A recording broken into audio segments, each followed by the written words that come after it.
늦가을 바람이 마른 낙엽을 흩날리는 골목길에서 68세 정민수는 혼자서 작은 배달 회사를 운영하며 조용한 일상을 보내고 있었다. 과거 투자 사기로 입은 상처는 그를 세상에 대해 조심스럽게 만들었고 사람을 쉽게 믿지 않게 했다. 그런 그에게 아들 서준이 새로운 사람을 데려왔다. 할인이라는 이름의 여성, 동네 작은 카페에서 바리스타로 일하는 그녀를 보며 정민수는 또다시 의심의 눈초리를 거두지 못했다. 과연 진심일까? 그 마음속 깊은 곳에서 올라오는 의문은 쉽게 지워지지 않았다. 하지만 시간이 흐르며 드러나는 진실들은 예상과 다른 방향으로 흘러갔다. 신뢰와 의심, 진심과 오해가 교차하는 가을 길목에서 세 사람의 이야기가 시작된다. 정민수는 새벽 5시에 일어나 첫 배달 준비를 하며 하루를 시작했다. 68세의 그는 은퇴 후 작은 배달 회사를 운영하며 조용한 삶을 살고 있었지만 마음 한구석에는 항상 경계심이 자리하고 있었다. 10년 전 투자 사기에 말려들어 평생 모은 돈의 대부분을 잃은 뒤로 그는 사람을 쉽게 믿지 않게 되었다. 특히 돈이 관련된 일이라면 더욱 그랬다. 아버지, 오늘 저녁에 소개해드릴 사람이 있어요. 서준이 아침 식사를 하며 조심스럽게 말을 꺼냈다. 34세인 그의 아들은 시립도서관에서 사서로 일하며 책에 둘러싸인 조용한 일상을 보내고 있었다. 내성적인 성격이었지만 세상에 대한 호기심만큼은 남달랐고 사람을 보는 눈이 순수했다. 정민수가 가장 걱정하는 부분이기도 했다. 누구인데? 정민수는 신문을 내려놓고 아들을 바라봤다. 서준의 얼굴에 스며든 미묘한 설렘을 놓치지 않았다.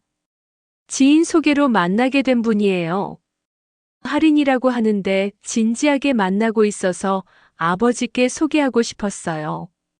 정민수의 머릿속에는 즉시 경보가 울렸다. 또 시작이군. 그는 속으로 중얼거렸다. 과거에 서준이 만났던 여자들 중에는 그의 성실함을 이용하려는 이들이 몇 명 있었다. 물론 서준은 그것을 전혀 눈치채지 못했지만 말이다.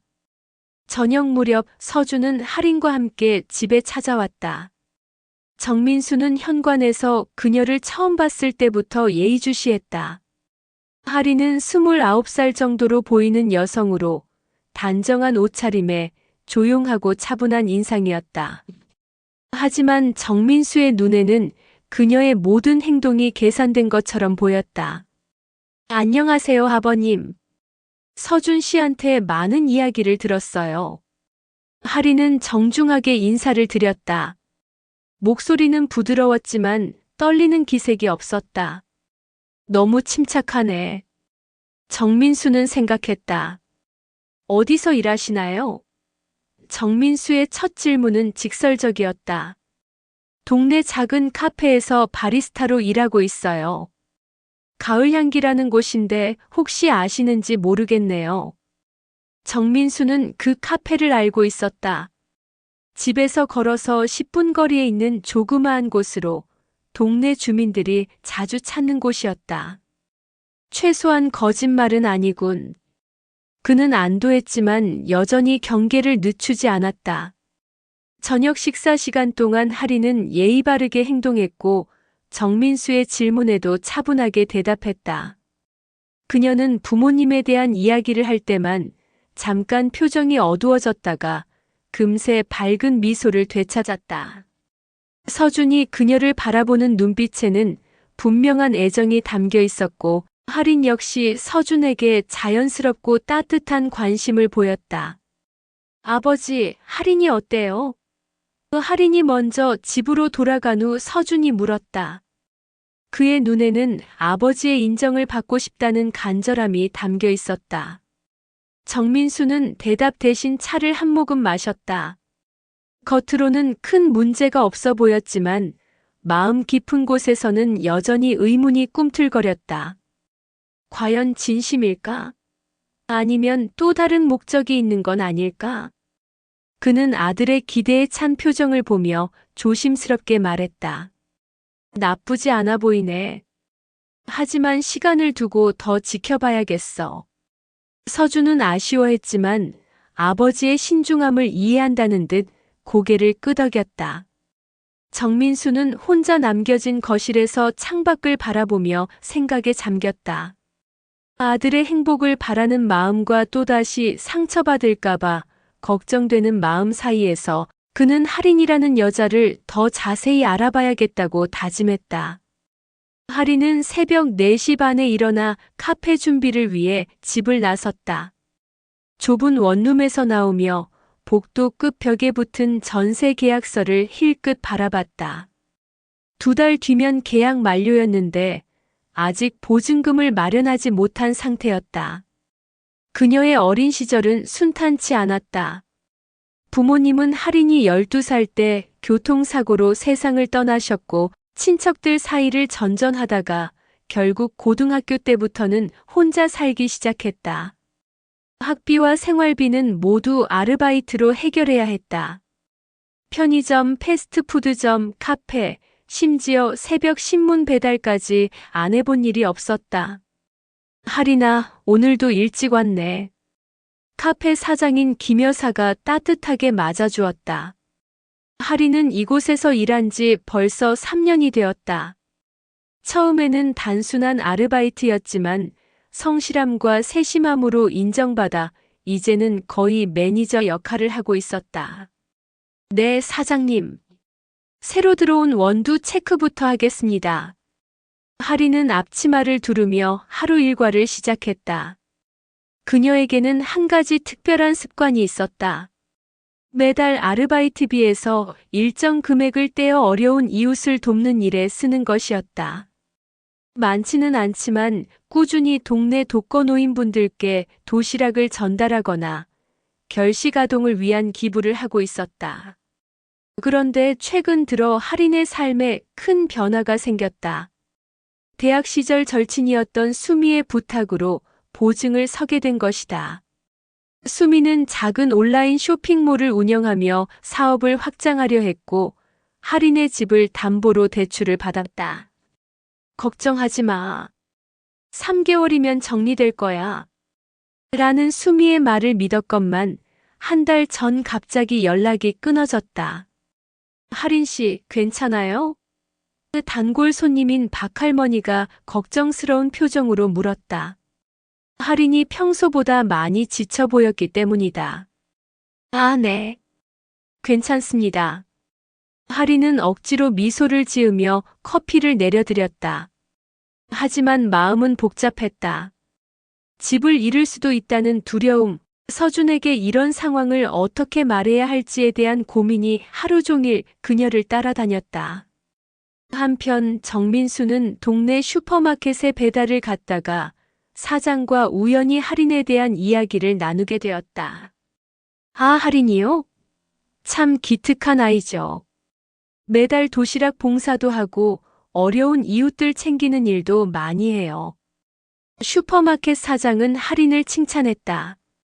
얼마 전에는 혼자 사는 할머니가 병원비가 없어서 걱정이라고 하니까 자기 용돈을 모아서 도와드리기도 했어요.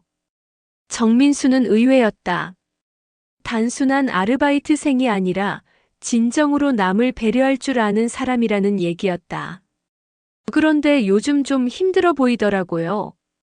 무슨 일인지는 모르겠지만 표정이 많이 어두워졌어요. 슈퍼마켓 사장의 말에 정민수는 더욱 신경이 쓰였다. 집으로 돌아가는 길에 정민수는 가을 향기 카페 앞을 지나게 되었다. 유리창 너머로 할인이 테이블을 닦고 있는 모습이 보였다. 그녀는 손님 하나하나에게 세심하게 신경 쓰고 있었고 동료가 실수를 했을 때도 따뜻하게 도와주는 모습이었다. 정민수는 자신도 모르게 발걸음을 멈추고 그 모습을 지켜봤다. 그 순간 할인이 잠시 일손을 멈추고 창밖을 바라봤다. 그녀의 눈가에는 깊은 걱정이 서려 있었다. 정민수는 가슴이 먹먹해졌다. 저 나이에 혼자서 얼마나 많은 무게를 짊어지고 살아가고 있을까. 저녁이 되어 서준이 집에 돌아왔다. 아버지, 할인이가 요즘 좀 힘들어해요. 무슨 일인지 자세히 말해주지 않는데 뭔가 고민이 있는 것 같아요. 정민수는 오늘 들은 이야기들을 종합해보며 복잡한 심경이 되었다. 할인이 단순히 아들을 이용하려는 사람이 아니라는 것을 점점 확신하게 되었지만 동시에 그녀가 어떤 어려움을 겪고 있다는 것도 감지했다. 아들이 상처받으면 안 되는데 라는 생각과 함께 저 아이도 혼자서 많이 힘들겠구나라는 안타까움이 동시에 밀려왔다. 그날 밤 정민수는 잠들기 전까지 할인에 대해 생각했다. 자신의 편견이 옳은 것인지 아니면 진짜 좋은 사람을 의심하고 있는 것은 아닌지 혼란스러웠다. 정민수는 며칠째 할인에 대한 생각을 떨쳐버릴 수 없었다. 슈퍼마켓 사장의 말과 자신이 목격한 모습들이 계속 머릿속을 맴돌았다. 결국 그는 직접 확인해 보기로 마음먹었다. 오후 2시쯤 정민수는 일부러 가을향기 카페 근처를 지나가는 배달 일정을 잡았다. 카페 맞은편 버스 정류장에서 잠시 쉬는 척하며 유리창 너머 할인의 모습을 관찰했다. 할인은 점심시간이 지나 손님이 줄어든 시간에도 쉬지 않고 일하고 있었다. 테이블을 깨끗이 닦고 의자를 정리하며 새로 들어온 손님에게는 항상 밝은 미소로 인사했다. 특히 나이 든 손님들에게는 더욱 세심하게 대했다. 할머니, 오늘 무릎은 어떠세요? 그 할인이 단골 할머니에게 다가가며 물었다. 아이고, 우리 할인이가 기억하고 있네. 어제보다는 좀 나아졌어. 다행이네요. 오늘 새로 들어온 허브티가 관절에 좋다고 해요. 한 잔 드려볼까요? 정민수는 그 대화를 들으며 가슴이 따뜻해졌다. 단순히 장사를 위한 친절이 아니라 진심으로 사람을 걱정하는 마음이 느껴졌다. 1시간 정도 지켜본 후 정민수는 카페로 들어가기로 했다. 할인은 그를 보고 깜짝 놀랐지만 금세 밝은 표정으로 맞이했다. 어머 아버님, 어떻게 이곳에? 지나가다가 커피 한 잔 하려고 들렀어요.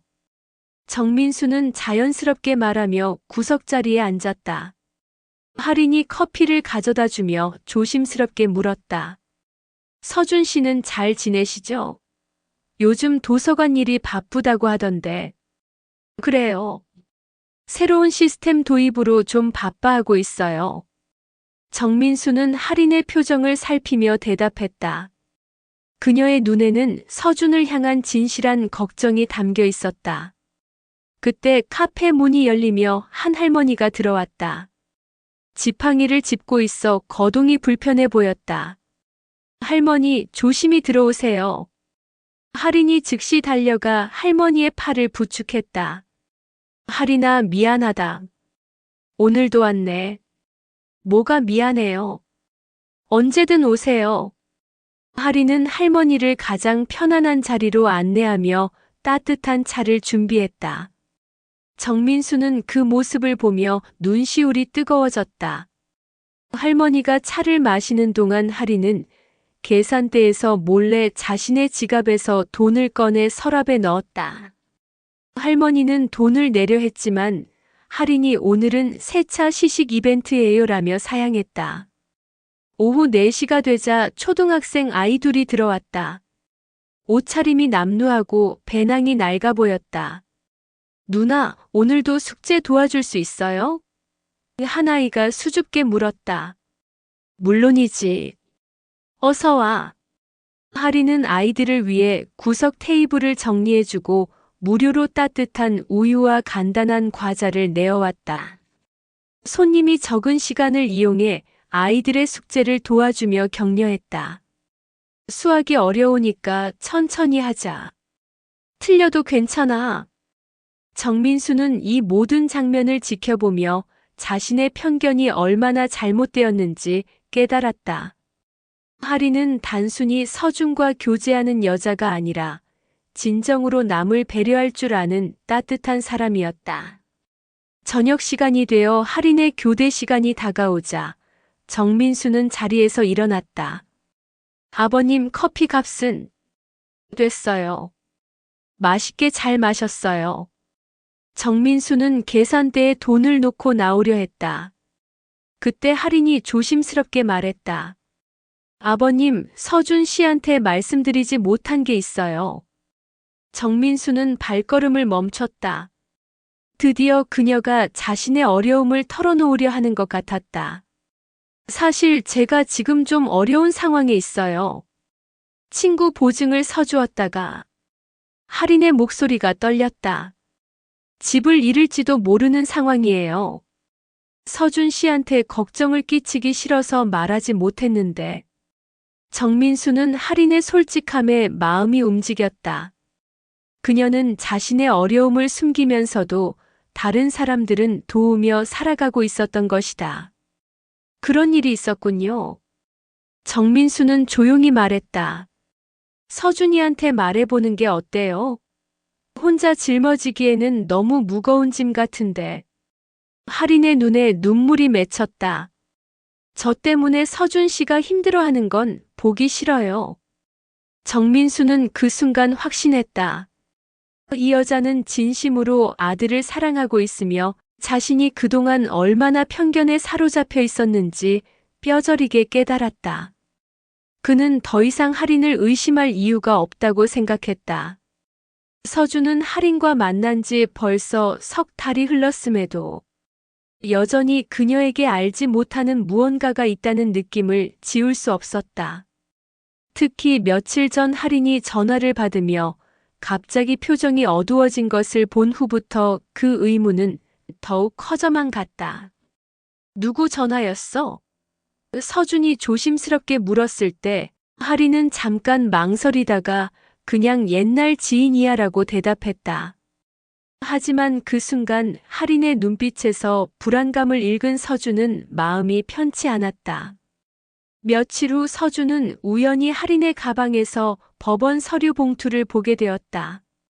할인이 잠깐 화장실에 간 사이 바닥에 떨어진 봉투를 주워주려다 담보물권 실행이라는 글자가 눈에 들어왔다. 서준의 가슴이 쿵 내려앉았다. 왜 내게 숨겼을까? 서준은 혼자 중얼거렸다. 도서관 사서로 일하며 책 속에서 수많은 사람들의 이야기를 접해온. 그는 진실을 숨기는 것이 관계에 어떤 균열을 가져오는지 잘 알고 있었다. 하지만 동시에 할인이 자신을 걱정시키지 않으려고 한 마음도 이해했다. 그날 저녁 서준은 평소와 달리 말수가 적었다. 할인은 그런 서준을 보며 불안해했지만 자신의 어려운 상황을 털어놓을 용기가 나지 않았다. 두 사람 사이에는 어색한 침묵만이 흘렀다. 정민수는 며칠째 우울한 표정으로 배달 업무를 보는 아들을 지켜보았다. 경험상 이런 때일수록 섣불리 나서면 안 된다는 것을 알면서도 아들이 힘들어하는 모습을 보기가 어려웠다. 아빠, 사람은 왜 진실을 숨기는 걸까요? 어느 날 저녁 서준이 갑자기 물었다. 정민수는 과거 자신이 투자 사기를 당했을 때를 떠올렸다. 그때도 상대방의 진실을 몰랐기에 큰 상처를 받았다. 때로는 상대방을 보호하려는 마음에서 숨기기도 하지. 정민수가 신중하게 대답했다. 하지만 진실은 언젠가는 드러나게 마련이야. 그럴 바에는 차라리 솔직하게 이야기하는 게 나을 때가 많아. 정민수는 동네 슈퍼마켓 사장에게 들었던 할인의 이야기를 떠올렸다. 그녀가 지인의 보증을 서면서 겪은 어려움, 그럼에도 불구하고 성실하게 일하며 다른 사람들을 도우려 했던 모습들을 말이다. 서준아, 때로는 사람이 숨기고 싶어 하는 것들이 꼭 나쁜 의도에서 나오는 건 아니야. 정민수는 아들의 어깨에 손을 올렸다. 할인이는 좋은 아이 같은데 혹시 오해하고 있는 건 아닐까? 서준은 아버지의 말에 고개를 끄덕였지만 여전히 마음속 응어리는 해소되지 않았다. 그는 할인과 진실한 대화를 나눠야 한다고 생각했지만 어떻게 시작해야 할지 막막했다. 정민수는 아들의 복잡한 마음을 이해하면서도 두 사람이 오해로 인해 멀어지는 것을 막고 싶었다. 그는 조심스럽게 할인과 서준이 솔직하게 마음을 터놓을 수 있는 기회를 만들어야겠다고 결심했다. 과거 자신의 실수를 되풀이하지 않기 위해서라도 이번만큼은 진실과 이해가 우선되어야 했다. 정민수는 며칠을 고민한 끝에 할인에게 먼저 연락을 했다. 할인아, 시간 될 때 우리 집에서 저녁 한번 먹자. 서준이도 함께 말이야. 전화 너머 할인의 목소리는 떨렸지만 그녀는 용기를 내어 네, 좋아요라고 대답했다. 약속 당일 할인은 평소보다 일찍 카페 일을 마치고 꽃다발을 들고 정민수의 집을 찾았다. 서준은 아버지가 왜 갑자기 이런 자리를 마련했는지 궁금했지만 할인과 마주한 순간 그녀의 불안한 표정을 보고 무언가 중요한 이야기가 있을 것임을 직감했다. 앉아라, 둘 다. 정민수가 따뜻한 차를 내오며 말했다. 오늘은 서로에게 하고 싶은 말들을 솔직하게 해보자. 할인이 먼저 입을 열었다. 서준 오빠, 그리고 아버님께 죄송한 이야기가 있어요. 그녀의 목소리는 떨렸지만 단호했다. 제가 숨긴 게 있어요. 몇 달 전에 아는 분의 보증을 서면서 큰 어려움을 겪었거든요. 서준은 이미 알고 있던 사실이었지만 할인이 직접 털어놓는 모습에서 진심을 느꼈다. 할인은 계속해서 자신이 어떻게 집을 잃을 뻔했는지, 어떻게 거리에서 며칠을 보냈는지, 그리고 그럼에도 불구하고 왜 서준에게 말하지 못했는지를 설명했다. 처음 만났을 때부터 오빠가 너무 좋았어요. 그런데 제 이런 상황을 알면 실망하실까봐, 떠나실까봐 무서웠어요. 할인의 눈에서 눈물이 흘렀다. 특히 아버님께서 저를 조심스럽게 보시는 걸 느꼈거든요. 더더욱 말할 수가 없었어요. 정민수는 마음이 아팠다. 자신의 경계심이 이 순수한 아이에게 상처를 주었다는 생각에 가슴이 무거워졌다. 할인아, 미안하다. 내가 너를 제대로 보지 못했구나. 서준이 할인의 손을 잡았다. 나도 미안해. 내가 왜 숨겼는지 이해해. 하지만 앞으로는 어떤 어려움이 있어도 함께 이겨나가자. 숨기지 말고. 할인은 고개를 끄덕이며 울음을 터뜨렸다. 오랫동안 혼자 짊어지고 있던 무거운 짐을 내려놓는 기분이었다. 정민수는 일어나서 할인의 어깨를 다독였다. 할인아, 너는 정말 대단한 아이야. 그런 어려운 상황에서도 남을 도우며 살아온 내가 자랑스럽다. 이제부터는 우리 가족이니까 혼자 감당하려 하지 마라. 저녁 식사는 따뜻한 분위기 속에서 이루어졌다. 할인은 자신의 어린 시절 이야기를, 서준은 도서관에서 만난 재미있는 사람들 이야기를, 정민수는 배달 업무를 하며 겪은 소소한 일상들을 나누었다. 진실을 털어놓은 후 세 사람 사이에는 전에 없던 편안함이 자리 잡았다. 식사 후 세 사람은 함께 동네 공원으로 산책을 나갔다. 가을바람이 살랑 불어오고 낙엽들이 바스락거리는 길 위에서 그들은 각자의 꿈과 희망에 대해 이야기했다. 내년 봄에는 카페를 하나 차려보고 싶어요. 할인이 수줍게 말했다. 작지만 따뜻한 공간에서 사람들에게 좋은 커피를 대접하고 싶거든요. 좋은 생각이야. 정민수가 미소 지었다. 내가 배달 경험이 있으니까 도울 수 있을 것 같은데. 서준도 나도 도와줄게. 카페에 작은 서가라도 만들어서 사람들이 책도 읽을 수 있게 하면 어떨까? 라고 제안했다. 세 사람은 함께 웃으며 미래에 대한 계획을 세워나갔다. 비록 각자 아픈 과거와 어려움이 있었지만 서로를 이해하고 신뢰하게 된 지금 그 모든 것들이 오히려 더 단단한 유대를 만드는 밑거름이 되었다. 가을 길목에서 시작된 세 사람의 인연은 이제 새로운 가족의 형태로 자리 잡았다. 앞으로도 크고 작은 어려움들이 있겠지만 함께라면 이겨낼 수 있다는 확신을 가지며 그들은 희망찬 내일을 향해 발걸음을 내디뎠다.